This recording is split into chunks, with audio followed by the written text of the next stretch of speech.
Welcome back to Distribution Unpacked. I'm Adam Fox, and I'm really excited today. I have Anthony Terrigno with us from Gojo, or I think Clorox Gojo, Clorox Purell. Clorox Anthony, Purell. what's the new name? Clorox Purell is the new division on the B2B side. So Gojo Industries was acquired by the Clorox company April 1st. And we are part of the Clorox Purell division which is really the B2B arm of the Clorox company. So for the legacy guys in the business and gals, the Gojo name has gone away. Yes, but it's ingrained in the industry, I Sure. think, and ingrained in all of our minds. So I catch myself regularly. Yeah, It is still an entity, a Gojo LLC. So not in any trouble if we say it slip. But yeah, Clorox Purell is kind of the go forward. I love that. So Anthony, you actually come today with a little bit of a different background. Not many people know this, but you actually started your career at SPR. That is correct. Yeah. Tell us a little bit about that. Yeah, so this is my 23rd year in the industry. I started in high school. I was 17 years old as an order picker in the New York City branch, night shift, and graduated high school and really thought distribution for some reason, never intended to, but it really kind of interested me. I kind of viewed it as a game. How can I make things more efficient in the warehouse? So I ended up running that branch for a number of years. And then back in my youth, my goal was to be a GM of an SP Richards branch. So you needed to get sales experience at the time. So ended up joining the SP Richards sales team, and the rest is kind of history. Yeah, and I know you bounced around a couple of other wholesalers, Reedy's, and Yeah. now obviously at Purell. What as we think about, we look at the landscape of the industry, and in your perspective, starting out from the warehouse to where you are today, what's been one constant that's always remained, but what's been something that you've seen evolve dramatically? Oh yeah. Well, the one constant is change, right? I mean, Sure. at the time when I was at SP Richards, the office product industry channel was really consolidating. The big boxes were kind of consolidating a lot of the independents, which is we've now seen kind of transition over in the Jansan space. Obviously, e-commerce has been a huge impact to all businesses, but specifically the independent reseller. What I find the most interesting is really the kind of tenacity of the independent distributor. I think they've gone through so much, and you think about the last couple of years with the pandemic and all the adversity there, and they still are entrepreneurial Yeah. and scrappy and continue to kind of eke out wins and grow. And I really admire that, and I value working with them and Yeah. being a part of that story with them. Yeah, and I think it's been interesting. Obviously, what you talked about in the OP space happening several years ago, I think we've seen now happen on the Jansan space with all the Exactly. consolidations and what that looks Yeah, like. And it's definitely a different landscape today. Even in absolutely.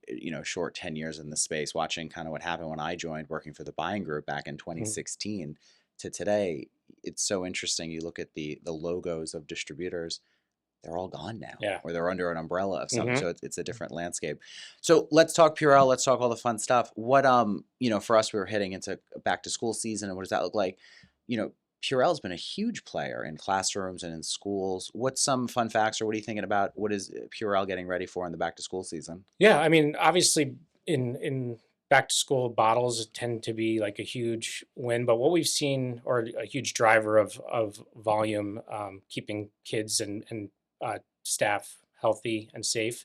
But really, post pandemic, pre pandemic, what we had seen in specifically like public education was really the lowest price from like a soap perspective. Most people know Legacy Gojo, or now Clorox Purell, as Purell hand sanitizer, but a majority of our business is soap, and we have really nice solutions in the dispense soap category.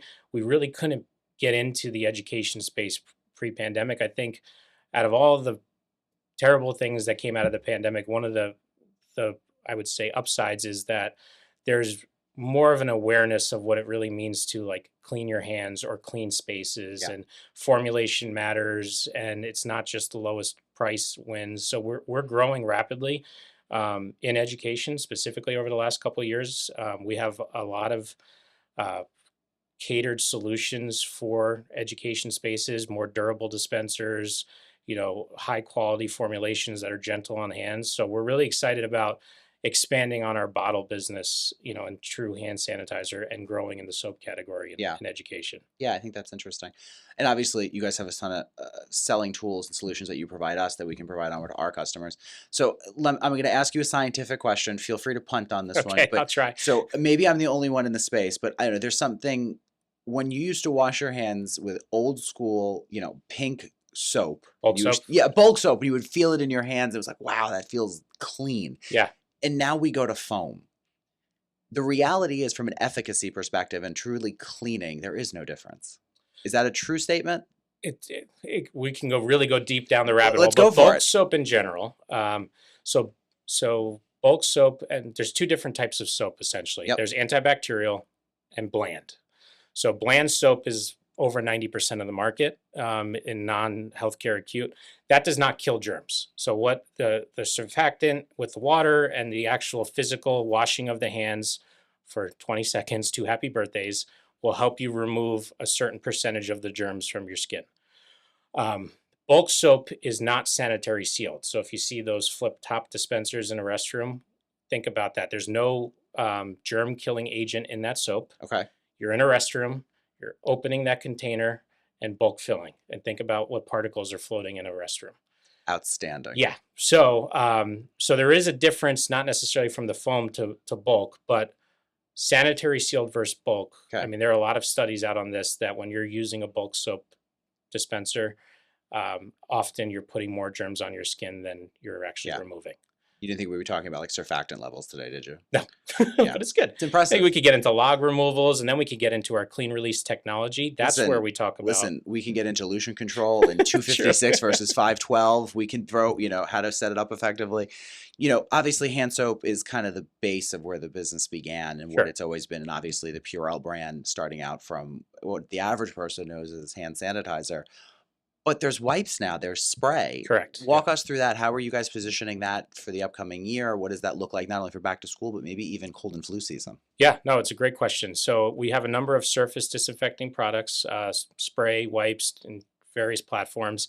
Really, the elevator speech is, we are the lowest category toxicity rating with the EPA. Category 4, no precautionary statements on the product. It's food contact safe, no rinse required. Most of the other EPA surface disinfectants or sanitizers in the market have some level of toxicity and require some level of PPE or precaution Sure. and are not food contact safe. So when you think about, and I have young kids, I remember going through this training and being a little horrified Yeah. of then going into my children's preschool and looking at what they were using around their food or on their surface that they were eating from. And you can read those precautionary statements on the back of any of those products, and in a lot of cases you're supposed to be wearing gloves or you're supposed to come Yeah. back and rinse with water. So that's the big takeaway from the Purell branded surface disinfectants, whether it's spray or wipes, is that safety profile and efficacy. Typically, when you make something more safe, you make it less efficacious. That is not the case with our products. Is the goal in the food service space for the wipe or the spray to kind of get rid of the red and green bucket that's hanging behind the counter Plant-based, yeah. with the rag dripping Yes, behind the counter? I would say that's a personal goal of mine, and Yeah. likely, you start digging into some of those studies, it's pretty shocking. They're supposed to be tested regularly. They Sure. almost never are. You're going from one table to the next. Yeah, the idea would be to, use something that disinfects rapidly. Our food service sanitizing wipes kill norovirus. Most other products out there do not. That's the leading cause of food poisoning. And a single-use product that you can toss away rather Sure. than that rag that you're kind of Sure. perpetually dragging from one table to the next. Yeah, and that's just always a good look. Yeah. So, obviously restaurants is an opportunity. You spent a little bit of time talking about healthcare. I want to be careful, acute, non-acute. Sure. Where's a win for you guys with where does an SP customer win positioning the Purell brand or product in both an acute and non-acute facility? Yeah, so I would say it's a little challenging. So acute healthcare typically is GPO driven, Sure. right? And there's a lot of authorization around that and all of that. So just high level for the broad audience member right now watching this is what we see where we see a lot of success with the independent is alt care, so dentist office, veterinary clinics, Mhm. that type of situation, podiatry offices, long-term care is another one. So basically outside of the hospital, that Yeah, hospitals traditional are. OR, Yeah, and not acute care. saying that the independent can't. We Sure. have, but that is nuanced, requires GPO, typically authorization. And you But got to talk that talk. correct, you have to know, the correct staff members, the EVS members, and what they're trying to get from a compliance perspective. So we can definitely help there. And Yeah. if there's anyone listening who has those opportunities, reach out to the SP rep and come to us. Yeah. But kind of blanket long-term care outside of hospitals, all care, local physicians, that type of situation is typically where we see that. And we Yeah. have, you know, the most trusted brand out there, typically the most efficacious and safe. And then we have a lot of dispensing systems that really solve real world problems like ES10, which has the energy on the refill. So you don't have to worry about batteries dying and being out of compliance, or the at a glance technology where you could easily see it, reducing labor. Yeah. So there's a lot of benefits there. Let's talk for so you guys introduced ES10 a couple of years ago to the market, and it's been Correct. a great product. Obviously, the batteries in it, things you just wouldn't think about if you're Yeah, not in sure. the Yeah. space. But you guys have done a really good job when we talk about TCO or total cost of ownership for whether it's the BSC or really the end user using that. What are you seeing as the biggest surprise or the biggest win out of the new ES10 system versus probably the previous gens? Personally, not speaking for the company, but personally, the biggest surprise I've seen is how many end users are calling for this type of solution. There's a lot of innovation built into it. We don't have to get into all of it, but it is on the premier side of from a pricing perspective. So Sure. we kind of, at least I had this perception that it would be a specific type of end user. But I think what we've seen in the labor market over the last couple of years, kind of post pandemic labor shortages, and really total costs, Yeah. like not just the refill, but who am I paying to go change these refills and track the batteries and all of that, all encompassing what is the total cost of this solution. I mean, it's been our most successful dispensing system launch ever That's in the awesome. history of Clorox Purell. Yeah. Gotta And catch it's good myself there. looking. Yeah, it is Yeah. very aesthetically pleasing. It comes with, there's some smart washroom technology in it where you can download a free app and track your, Hmm. consumption levels. So it's been a great We love launch. winning in the washroom. That's it. Anthony, we spent a lot of time at SP this past year, and kind of our mantra moving forward is really about simplifying complexity. How Yeah. does SPR work with not only our suppliers, but our customers, whether that's a distributor or a dealer, to really simplify that complexity? Because at the end of the day, it is a complex system, whether it's logistics or supply chain or really whatever that is. In your perspective, how can we partner? How can partnering with SP from a customer's perspective just simplify that complexity so we can get the great products and really the solutions that you're known for out into the field? Yeah, it's a great question. I mean, I think what SP Richards does for its customers is that exactly that is simplifying complexity, is being able to source all of these products quickly in one kind of encompassing order, having one point of contact for multiple different brands. I think that for any of the independents out there that maybe perceive like, oh, I don't have a direct relationship with Gojo or Clorox Purell. Um, that's not the case. We have resources. We have a team dedicated to SP Richards that they could leverage through SP Richards to help grow their business. So let us help both your Yeah, customer and SP Richards grow. We want to, treat every one of SP Richards customers as if they bought direct from us, but by sourcing through SP Richards for all of those reasons we talked about. One-stop shop for multiple brands, including Clorox yeah. Purell. So obviously our sales reps are out in the field and they're working with dealers and distributors every day on Absolutely, a yeah. multitude of solutions. So what's, in your opinion, a great way for a dealer or a distributor to get in contact with a Gojo rep or an S? Like, what's the best way for them? Should they work with their SP rep? Should I they go? think they should work with their SP Yeah, rep. Again, going back to simplifying complexity, right? Is um, you know, going to SP saying, yeah, I'd like to grow my hand hygiene business or surface business. Can you get me in touch with the Gojo rep? And then we kind of come in as consultants essentially and help them identify opportunities, learn about their business, what vertical markets are they selling into, what solutions do we have that fit those vertical markets, because ES10 is great, but mhm, it's not the best fit for every type of end sure, user. It's not great for, in general, K through 12. Kids can be rambunctious, and sometimes we've seen them jam a pen through an ES10. Right, so we have a great system in FMX20 that's really durable and larger refills. So, go through your SP Richards rep, ask them to get in contact with the Clorox Purell team. I'm still Yeah, it's all slipping on good. that. It's going to be Gojo for a very Very long long time. time, yes. And we're here to help. You don't have to be an expert. We're here to do that and help you grow your business. That's awesome.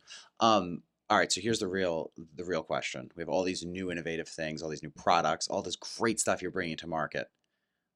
Is the orange soap still available? The orange hand cleaner. Oh yeah. Yes, it is. For those of you that don't know, obviously it's a soap that's used in the manufacturing space and where in Yeah.